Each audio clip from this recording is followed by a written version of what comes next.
takes us to the dry and desert regions of the Middle East. Sandstorms have long been known to cause chaos, blocking out the sun in the middle of the day or simply leaving passenger jets grounded on airport tarmac.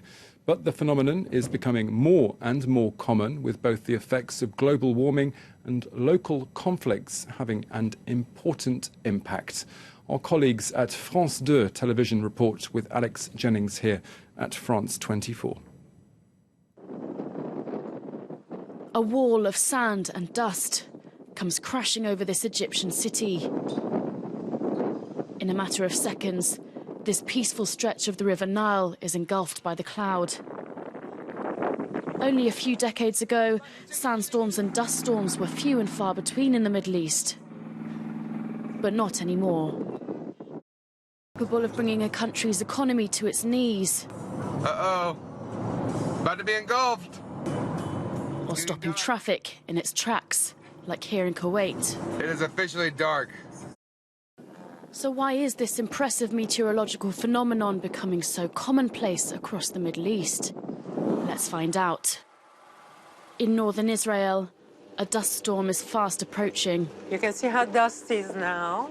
During like 25 years, I don't remember. For this cable car operator, such a disturbance is something new to factor in.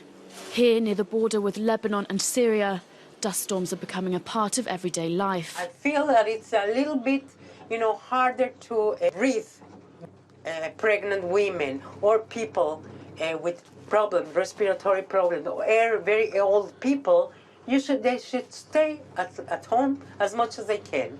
They have adverse effects on people's health and are harmful to the economy. So scientists now want to know why these dust storms have become so frequent and intense. Further down south in Israel's Negev desert, this observatory also houses a weather station. They have a few answers to our questions. And you can see it's still on the horizon because it takes time for the dust particles to settle down and sediment. High-tech probes and measuring instruments help monitor the evolution of sandstorms in these vast and open landscapes. But recently, even for these weathered scientists, the scale of these recent storms is just something else. That's the biggest I've ever seen. Increasing temperature, decrease in precipitation, and so increased desertification. Arable land becomes drier and, very crusty and easily being broken by any wind. Vegetation in the Middle East has decreased by 30% over the last 15 years. But this alone doesn't explain the sight that people were met with in September 2015. A storm to top all others, and an entire region engulfed.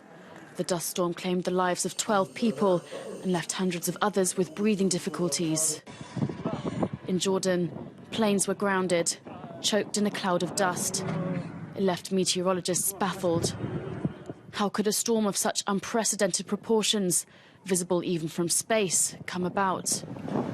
Some scientists think they may have found the main culprit, the war in Syria. With the conflict came a mass exodus of people, bringing agriculture to a standstill. And with no water reaching the land, the ground became arid and crumbly, more likely to be picked up in the wind. It's a theory beyond doubt for some scientists. Their proof, a reconstruction of the 2015 storm's trajectory, showing the ancient city of Palmyra along its path. A lot of military activities happened a few months before and creating a lot of small particles that will be able to be uploaded to the atmosphere. According to a UN study, the weather forecast for parts of the Middle East is grim. Within the next decade, countries like Iraq could endure up to 300 days of sandstorms every year.